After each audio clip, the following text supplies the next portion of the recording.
예, 그럼 이어서 시장 이야기 해보도록 하겠습니다. 각 종목별로 또 흐름들도 한번 체크해 보도록 할 텐데요. 오늘 유진투자증권 명동지점의 김영재 부장과 함께합니다. 어서 오십시오. 네, 안녕하십니까? 안녕하세요. 네. 이번 주 그 지수 흐름 전망 어떻게 하시는지부터 좀 여쭤보도록 하겠습니다. 2,400을 눈앞에 두고 있긴 합니다만은 또 이번 주 어떤 이벤트성의 그런 시장의 조정을 야기할 수 있는 이벤트들도 있기 때문에 좀 방향성 어떻게 보시는지 궁금하네요. 네, 일단 저는 주 초반에는 뭐 긍정적인 흐름이 좀 이어지다가 주 중반 이후에는 좀 약세로 전환될 가능성이 매우 높다 이렇게 보고 있는데 네. 사실 뭐 지금 아시다시피 지수가 지속적으로 상승을 많이 하고 있는데 조정다운 조정이 없었다는 점이 일단 그 조정을 예상할 수 있는 가장 큰 원인이지 않겠느냐라고 보이는데 일단 추세적으로는 뭐 완연한 상승장인 거는 뭐 확실합니다. 그래서 조정이 나와도 크지 않을 가능성은 항상 있다라고 보는데 지금까지 보면 뭐 오늘도 상승하고 있지만 코스피 같은 경우는 지난주 내내 상승했죠. 5거래일 연속 상승했고 코스닥 같은 경우도 뭐 지난주 포함해서 10거래일 연속으로 좀 상승한 상태인데 여기서 탄력적으로 상승세를 이어나가기는 뭐 누구나 다 느끼시겠지만 좀 부담스러운 자리다. 네. 물론 환율이 뭐 그렇게 나쁘지 않은 상황이 지속되고 있는데 외국인들은 뭐 그렇게 8월 들어서는 크게 뭐 매수하려는 그런 의지는 안 보이고 있기 때문에 좀 지수의 둔화 가능성은 좀 있다라고 보여주고 이벤트적으로 본다 그러면 이번 주가 사실 옵션 만기가 있는 날입니다. 네. 이번 주입니다. 그래서 사실 외국인들이 상승으로 베팅을 많이 해놓은 상태에서 지수가 많이 상승했기 때문에 저는 뭐 주 중반부터라도 약간 차익 매물이 나올 수 있다 그렇게 보고 있습니다. 그래서 옵션 만기 이후에는 사실 방향성을 탐색하는 그런 시장으로 전환될 수 있는 가능성이 높아서 이번 주만 보면 후반부로 갈수록 좀 약해질 가능성이 있다라고 보고 있습니다. 뭐 외국인 뭐 말씀드리면 사실 8월 들어서 뭐 코스피에서 완연한 순매도 기조를 지금 보이고 있는데 아무래도 지수가 추가적으로 상승하기 위해서는 어떤 트리거 역할을 할 수 있는 매매 주체가 필요할 것으로 보이고 있는데 그것은 아무래도 외국인이 될 가능성이 높다. 특히 지금 7월 달에도 외국인이 7월 중순부터 순매수로 전환한 이후에 사실 상당히 장 분위기가 대형주주로 좋아졌다는 점에서는 추가 상승 위해서는 외국인이 매수가 필요하다. 그래서 결국 키는 외국인이 좀 잡고 있다라고 볼 수 있고 또 하나 이제 이번 주를 마지막으로 8월 14일이면 이제 실적 시즌이 마무리되는데요. 따라서 이게 최근에는 사실 실적 때문에 갑자기 크게 올라가는 종목들이 상당히 많았습니다. 특히 대형주에서 많았는데 당분간 이제 실적에 대한 관심보다는 새롭게 등장하는 뭐 개별 재료에 시장이 좀 반응할 가능성이 좀 더 높아진다. 결국 개별 테마가 다시 또 순환하는 그런 장세가 나타나면서 지수보다는 종목 장세로 좀 발전할 가능성이 더 높다라고 판단하고 있습니다. 예. 역시 뭐 종목별로 뭐 개별 장세 뭐 이해는 합니다만 다만 어떤 방향성에 대해서 지금 뭐 의심을 안 하고 있는 가장 큰 이유 중에 하나가 개인들이 워낙 열심히 사고 있고 여전히 대기 자금이 넘쳐나고 있기 때문인데 그럼 개인들의 그러면 수급 동향들은 좀 어떻게 파악하고 계세요? 네, 뭐 개인들 사실 지금 뭐 일선에서 지금 제가 느끼는 바로는 시장에 대한 관심이 대단히 아직도 높다라고 보고 있습니다. 네. 뭐 지표상으로도 뭐 최근에 뭐 한 차례 50조 원이 지금 고객 예탁금이 넘었는데 지금은 한 49조 원대인데요. 개인들이 아무래도 주식시장을 통해서 상당히 이익을 많이 보신 분들이 또 주변에 또 소개를 하면서 또 이게 점진적으로 또 개인들이 추가적으로 자금을 지금 뭐 여기 투입하는 그런 것들이 많이 나오고 있는데 사실 개인 자금이 그러면 어느 때까지 더 유입될 수 있을까 이런 변수들을 좀 체크를 해보면 사실 단기적으로 보면 크게 부정적일 만한 그런 변수들이 없습니다. 뭐 사실 뭐 지금 개인들이 자금이 유입되는 거는 저금리하에 마땅히 투자할 데가 없다. 여기에 부동산 정책이 상당히 강화되면서 부동산에서 투자 자금들이 지금 증시로 또 유입되는 경우도 상당히 많다라고 일단 보고 있는데 지금 뭐 부정적으로 볼 수 있는 그런 뭐 이벤트라고 할 것 같으면 아무래도 코로나19 사태가 종식되는 그런 시그널, 뭐 확실하게 백신이 개발됐다, 확실하게 치료제가 개발되어서 지금 현재 풍부한 유동성이 조금 훼손될 가능성이 있을 때 지금 사실 그 투자자들 관심이 증시보다는 딴 쪽으로 갈 가능성이 있는데 여기에 가장 큰 변수는 코로나19로 인해서 사실 각국들이 물론 저금리였지만 여기서 추가적으로 부양책을 하면서 금리를 더 수준을 낮췄습니다. 그래서 네. 금리가 다시 인상되든지 그리고 뭐 단기적으로 뭐 좀 단기는 아니지만 그래도 연말까지 본다면 미국의 대선이 이제 11월 달에 있는데 여기서 만일 증시가 지금 현재 이 시점에서 뭐 큰 출렁거림으로 변동성이 심화되는 그런 장세가 나온다면 대선 후보들한테는 상당히 좀 마이너스 요인이기 때문에 아무래도 증시에 대해서 그렇게 부담 주지 않으려는 정치적인 운미적임이 대선까지는 나타날 수 있습니다. 그래서 일단 뭐 유동성 장세는 그때까지 유지된다라고 볼 수도 있겠고, 그리고 아주 최근에 이제 좀 고려하는 것이 이제 9월 이제 공매도가 다시 재개된다는 건데, 예.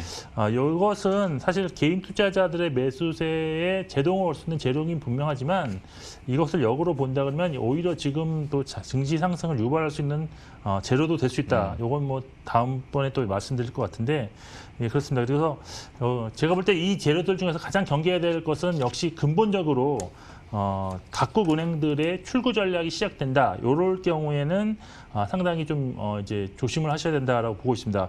일단 경기 부양을 위해서 지금 투입된 자금들이 너무 많기 때문에 금리금을 인상하면서 또는 자산을 매도하면서 지금 그 출구 전략이 진행되면 역시 증시 역시도 상승세를 좀 마무리할 가능성도 있고, 뭐 지금까지와는 다른 그런 투자 환경 때문에 수익률이 좀 둔화될 가능성이 있습니다. 그러면 수익률이 둔화되면 결국 자금 역시도 이탈 가능성이 있기 때문에 이러한 시나리오를 바탕으로 지금까지는 뭐 아직까지도 지금 증시에는 풍부한 자금이 있다.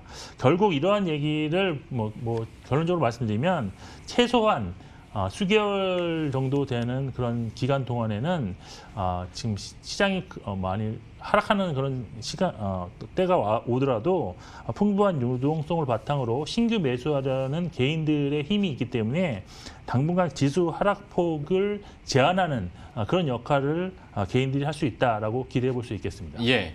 그러면 이번에는 종목별로 하나하나 체크해 보도록 하겠습니다. LG화학부터 보도록 할 텐데 여기는 지난주에 어떤 2차 전지 관련주들은 어마어마했지 않습니까? 오늘장에서는 약간 조정을 받고 있긴 합니다만은 LG화학의 앞으로의 흐름 이미 좀 부담스러운 수준까지 올라가긴 해서요. 좀 어떻게 보십니까? 네, LG화학 뭐 사실 뭐 추세적으로 우상향 패턴은 유지할 것으로 일단 보고 있는데 LG화학 주가가 사실 지금 6월 달에 가장 핫했던 종목 그 삼성 바이오로직스의 그런 주가 궤적과 상당히 유사하다라고 저는 판단하고 있습니다. 그때도 삼성 바이오로직스가 지속적으로 상승하자 뭐 100만 원 돌파 질문들이 상당히 많았었는데 물론 지금도 추세가 우상향으로 유지되고 있지만 단기적으로 봤을 때는 지금 약간 횡보 조정 내지는 소폭 하락 조정하고 있는 상황입니다. 그래서 이렇게 LG화학 같은 경우도 장기적으로는 상승일지라도 좀 단기 조정이 나올 수는 있다라고 보시면 되는데, 사실 LG화학이 지금 상승하고 있는 것은 2025년도에 그런 전기차 시장의 그런 규모를 지금 바탕으로 한 이익 규모 추정치를 미리 좀 선반영해서 당겨서 지금 그 밸류에이션을 하는 그런 측면들이 좀 있기 때문에 상당히 지금 가파르게 상승을 했다라고 볼 수가 있겠고, 좀 장기적으로는 우상향이지만 단기 조정은 고려하면서 결국 신규 진입을 그럼 하는 시점을 좀 고려하신다면 저는 뭐 지금 이 시점보다는 조금 더 하락한 저점에서 신규 진입을 해야 된다. 따라서 지금은 약간 보유자의 영역으로 일단 진입한 것 같고, 조정이 뭐 언제까지 뭐 또 지속되냐, 뭐 언제 올 것이냐 이런 거에 대해서는 사실 불확실성이 많습니다. 그래서 지금 뭐 신규 진입하시려고 하시는 분들은 조금 더 기다리셨다가 눌림목, 그러니까 저는 한 60만 원 뭐 수준 정도가 진입이 바람직한데, 뭐 물론 안 올 수도 있겠지만 주식이라는 것이 꼭 지금 가장 너무 좋다고 해서 그 주가가 안 온다는 법은 없습니다. 그래서 너무 급하게 빠지지 않는 한에서 한 60만 원 선에서는 좀 신규 진입도 가능하지 않겠느냐라고 판단하고 있습니다. 그러면 LG화학 말고 삼성 SDI나 SK이노베이션 있지 않습니까? 네네. 이쪽은 좀 투자 의견 어떻게 가지고 계세요?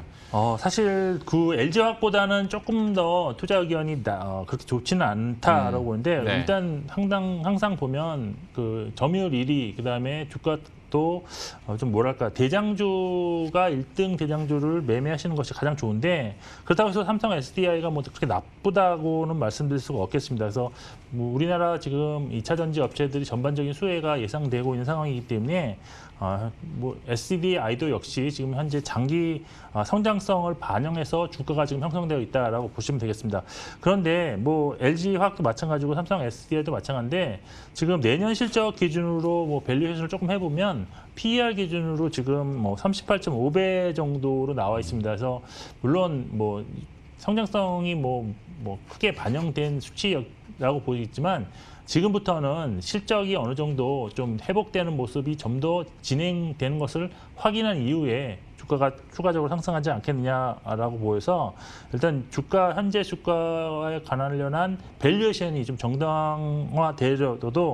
되기 위해서도 일단 실적은 좀 더 확인하시는 게 필요하다. 그래서 저는 뭐 하반기 실적 성장세를 좀 확인한 이후에 좀 더 매매 전략을 좀 세우실 필요가 있다라고 판단하고 있습니다. 대표적으로 그 2차 전지 3인방을 물어보긴 했습니다만 큰 골자 자체가 하반기에 실적이 얼마나 나와주느냐, 그러니까 주가 상황을 뒷받침하느냐에 따라서 좀 투자 매력도는 좀 갈릴 수 있을 것 같고요. 다른 종목도 얘기를 해보자면 오늘 뭐 총 상위 종목 중에서 제일 핫한 종목 하나 꼽으라고 하면 현대차 빼놓을 수 없을 것 같습니다. 지금도 아마 11% 급등 흐름 이어지는 걸로 알고 있는데 어떻게 보십니까? 이거 어디까지 위로 보고 계세요?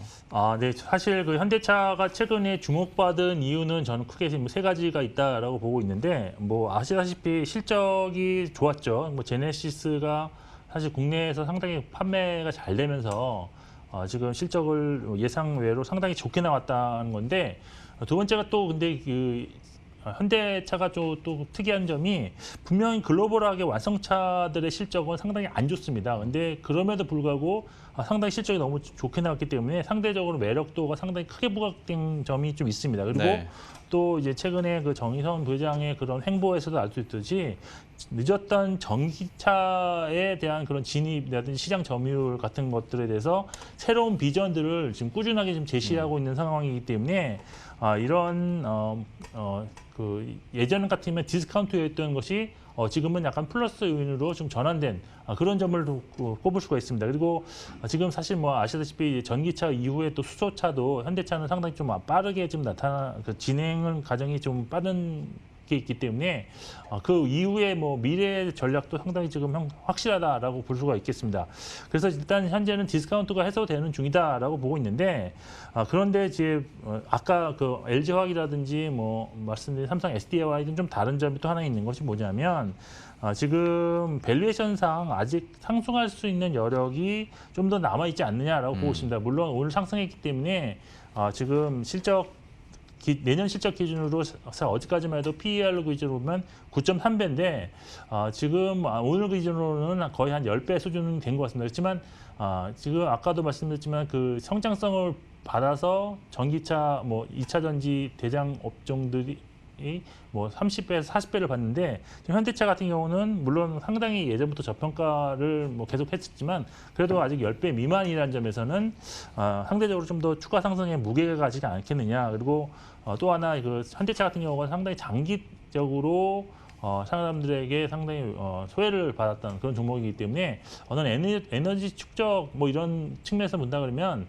추가적으로 상승할 가능성이 좀 더 많지 않겠느냐라고 판단하고 있습니다. 예, 현대차에 대해서도 뭐 추가 상승 가능성 계속 얘기를 해줬고 정부 정책에 따른 모멘텀들이 뒷받침되고 있기 때문에 전기차와 수소차에 대해서도 관심 가지고 현대차의 흐름들 한번 지켜보도록 하겠습니다. 그리고 SK바이오팜에 대해서도 뉴스가 있어서 한번 정리를 해볼까 하는데요. 코스피 200 조기 편입이 확정이 됐지 않습니까? 네. 때문에 이제 패시브 자금이 유입될 수 있다라는 기대감, 그래서 추가 상승에 대한 기대감들이 나옵니다. 여기에 대해서 어떻게 평가하십니까? 일단 그 코스피 200으로 조기 편입되는 거는 종목으로 측면에서 보면 상당히 뭐 긍정적인 이슈이긴 한데 시총 코스피나 시총 상위 바이오주에게는 오히려 또 부정적인 뉴스가 될 수 있어서 개별 종목 이슈로만 일단 접근을 하셔야 된다라는 걸 먼저 말씀드리고요. 그리고 사실 SK 바이오팜으로 본다면 상당히 긍정적으로 할 수 있겠습니다. 근데 지금 약 코스피 200 편입으로 한 900억 정도의 매수세가 유입될 수 있다라는 점을 지금 언론에서 좀 제가 보고 왔는데 이 정도 가지고 과연 그러면 행보적인 지금 주가의 방향성을 전환시킬 만한 큰 재료냐? 저는 그렇게 생각하지 않고 있고요. 일단 행보적인 주가 방향성을 전환시킬 만한 재료로는 조금은 미흡하지 않냐라고 저는 판단하고 있습니다.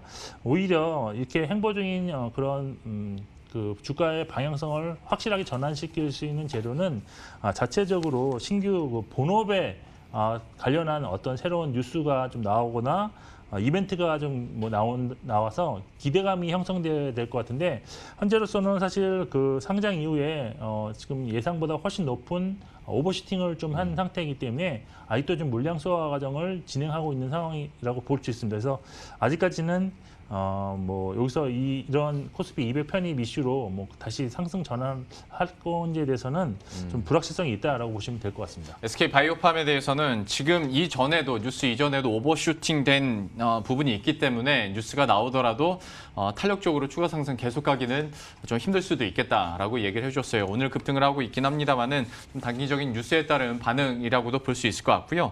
마지막 질문 하나 드려보도록 할 텐데 최근 들어서 이제 소위 언택트나 아니면 성장주들의 탄력이 좀 꺾이고 다시 한번 이런 가치주들이 시장을 주도하다 보니까 시장 관심도 많이 이쪽으로 가는 것 같습니다. 그리고 특히 이 중에서도 민감 업종 같은 경우에는 키 맞추기 차원에서라도 함께 올라가고 있다라는 평가들이 많이 있는데 좀 그러면 개인 투자자들도 포트폴리오를 이런 가치주나 그리고 경기 민감주 쪽으로 다시 한번 비중을 확대해야 될지 여기에 대해서는 어떤 의견 가지고 계십니까? 네, 일단 저도 사실 이 언택트가 좀 지고 다시 이제 경기 민감주를 좀 비중을 확대해야 된다는 의견은 한 달 전부터 갖고는 있었는데 실제로 수익은 그렇게 좋지는 못합니다. 네. 그래서 포트폴리오를 갑자기 한꺼번에 바꾸신다고 할 경우에는 오히려 지금 시장은 좋은데 나는 왜 수익이 안 나? 이런 그런 좀 딜레마에 빠질 수가 있기 때문에 포트폴리오 조정은 상당히 좀 천천히 하실 필요가 있다라고 보여지고 사실 코로나19 상황 속에서 경제 지표가 조금씩 개선되는 모습도 나타나고 있지만 실질적으로 아직까지 완벽하게 그런 개선되는 모습은 아니다라고 볼 수 있습니다. 그래서 아직까지는 언택트 종목에 대한 관심이 좀 더 많다라고 저는 보고 있고요. 따라서 경기 관련주 같은 경우는 관심은 가져야 합니다. 물론 관심은 가져야 하지만 적극적인 매수 시기는 아직은 아니다라고 판단하고 있고 일단 경기 민감주 중에 제조업체들 중에서 확실하게 지금 턴어라운드가 가능성이 높은 종목들 위주로 좀 선별해서 좀 포트에 좀 하나 둘씩 좀 담으실 필요는 있다라고 보고 있는데 그런 관점에서 저는 요즘 최근에 이제 리포트도 이제 바닥은 찍었다. 그래서 3분기 실적은 확실히 좀 적자 폭이 축소될 것이다라고 많이 나오고 있는 LG 디스플레이 같은 경우가 조금씩 관심을 가지실 필요가 있는 종목이 아니겠느냐라고 판단하고 있고 또한 구조조정이 아직도 지속적으로 진행되고 있지만 이제부터 더 이상 크게 여기서 더 나빠질 것은 없다는 관점에서 롯데쇼핑도 지금 바로 매수하실 필요는 없겠지만 관심권에는 좀 두셔야 된다라고 보고 있고요. 또한 기술적으로도 보면 항상 기술적으로 이제 턴이 되는 그런 대형주들이 단기적으로 시세를 좀 주는 경우가 많았다고 보면 지금 기술적으로 매수 구간에 진입한 몇 종목이 있는데 그중에 대표적인 게 포스코 그리고 금호석유가 지금 보면 단기적으로 보면 지금 기술적으로 매수 구간에 진입해서 중기적 상승을 시도하려는 그런 모습이 나타나고 있기 때문에 좀 관심을 가질 종목이 되지 않겠냐라고 판단하고 있습니다. 마지막으로 종목별로 포트 투자 전략도 이렇게 정리를 해봤습니다. 지금까지 유진투자증권 명동지점의 김영재 부장과 함께했습니다. 고맙습니다. 그럼 저희도 여기서 인사드리도록 하겠습니다. 식사 맛있게 하시고요. 저희들은 내일 이 시간에 또 새로운 소식과 전략들 들고 다시 찾아뵙도록 하겠습니다. 시청해주신 여러분 고맙습니다.